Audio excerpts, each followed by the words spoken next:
นี่คือบริเวณภาพหนองหานได้นี่หนองหานสกลนครละมงนี้มงนึงได้เป็นที่เวิ้งว่างในมงนี้หนองหานล่ะหนองหานสกลนครล่ะนี่ตอนเช้ามื้อนี้ผู้ค้าพาลูกสาวมาอบรมเนาะบริเวณโรงพยาบาลสกลนครแล้วบัดนี้พาลูกสาวมาเนาะนางเบญจมาศเพิ่นมาอบรมเพิ่นทำงานอยู่ในโรงพยาบาลเจริญศิลป์ได้พาเพิ่นมารับมาส่งเพิ่นไว้ง่ายหมองนี้ก็เป็นดอกบัวแดงลายได้หมองนี้บริเวณหนองหานนี่นกความลายได้แถวๆนี่นี่แหละหนองหานสกลนครล่ะนี่เบื้องว่างอยู่นี่ได้ลูกค้าเอาภาพสวยงามมาให้เบิ่งเนาะ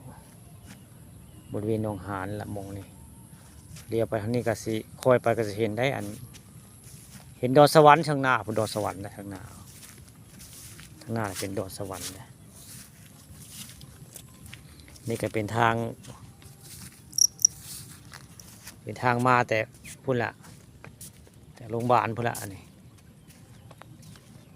ประมาณหลักกิโลนึงได้จากโรงพยาบาลมาที่มาหลักกิโลนึงพอดีได้อันนี้คือหนองหานซึ่งหน้าก็คือไปเป็นดอนสวรรค์ทางหน้าดอนสวรรค์ของสกลนครอันนี้ให้กับผู้รถผู้ข้าจอดนี่พอดีมาฮอดวังนึงได้มาส่งลูกสาวมาลมอยู่โรงพยาบาลมาประจำได้มาลมโรงพยาบาลสกลนครได้มารับมาส่งเป็นประจำวันนี้ก็ได้มาหนองหานคือเก่าในวันนี้มาหนองหานสถานที่เวิ้งว่างในหมดเดียวแพงใดก็ว่างใช่ไหมหนองหานสกลนครก็ดอกสวรรค์กับพุ่นละตะไกรพละโคตรไปนั่นแหละพอจะใกล้ครับคือก็ดอกสวรรค์ละก็ไม่ใหม่ก็จะว่าก็ไม่ใหม่นี่ก็เจ้าเห็ดขักแต่ทางกันจากกันโรงพยาบาลมานี่ลักกิโลนึงมา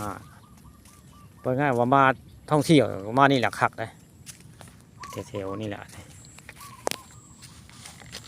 บริเวณหนองหานสกลนครหมองนี่เสียงนกก็ห้องได้นกเขาคนห้องตะเวนกระสูงเติบแล้วผมสูงเติบแล้วตะเวนก็ได้เป็นเรื่องว่างมันนี่แหละหนองหานสกลนครบ้านเฮาก็เป็นนี่แหละเป็นเรื่องว่างนะจักอยู่เมืองใดได้กลางมันการหนองหานกับบ่จักได้บ่จักแต่หนองหานเนาะบ่ค้ากับบ่ฮู้ว่าเมืองใดเป็นกลางหนองหานเมืองใดบ่จัก